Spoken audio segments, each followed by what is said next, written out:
Why do your emotions stop you? Okay, it's your mother's fault. You laugh, but it is. The first relationship we have is with our caregivers, our mothers, our fathers, our grandparents, the ones that spend the most time with us. And there are feelings that you guys do not feel because you're afraid to lose your relationship. And you're afraid to lose your relationship because a well-meaning parent said, no, stop crying, no crying. Why are you angry? Stop being angry. So you learn that when you're angry, you lose your connection with your parent. And when you're sad, you lose your connection with your parent.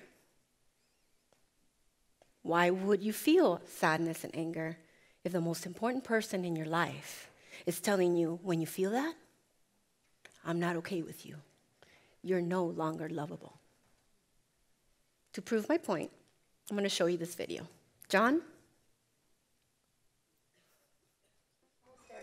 Babies this young are extremely responsive to the emotions and the reactivity and the social interaction that they get from the world around them. This is something that we started studying 30, 40 years ago, when people didn't think that infants could engage in social interaction.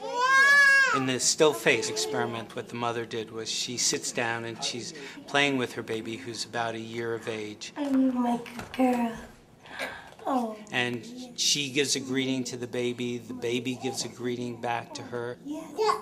This baby starts pointing at different places in the world, and the mother's trying to engage her and play with her. They're working to coordinate their emotions and their intentions, what they want to do in the world. And that's really what the baby is used to. And then we ask the mother to not respond to the baby. The baby very quickly picks up on this. And then she uses all of her abilities to try and get the mother back. She smiles at the mother. She points because she's used to the mother looking where she points. The baby puts both hands up in front of her and says, "What's happening here?" She makes that screechy sound at the mother, like, come on, why aren't we doing this? Even in this 2 minutes, when they don't get the normal reaction, they react with negative emotions, they turn away, they feel the stress of it, they actually may lose control of their posture because of the stress that they're experiencing. Okay. I'm here. And what are you doing? Oh, yes. Oh, what a big girl. It's a little like the good, the bad, and the ugly. The good is that normal stuff that goes on, that we all do with our kids. The bad is when something bad happens, but the infant can overcome it. After all, when you stop the still face, the mother and the baby start to play again. The ugly is when you don't give the child any chance to get back to the good. There's no reparation, and they're stuck in that really ugly situation.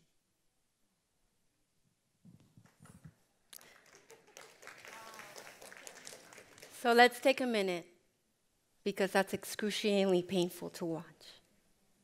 Put your hand in your heart, and your other hand in your tummy, and take a deep breath. We're safe. Baby's safe. So, a little baby like that lives in all of you. You're trying to connect by pointing. You're trying to connect by putting both your hands up. And you're trying to connect by screaming, "Ah!" Some of you learned not to connect, so you turn away. We need relationship. This is why for some of you, your feelings stop you. 25% of our neurons are social in nature. 25%.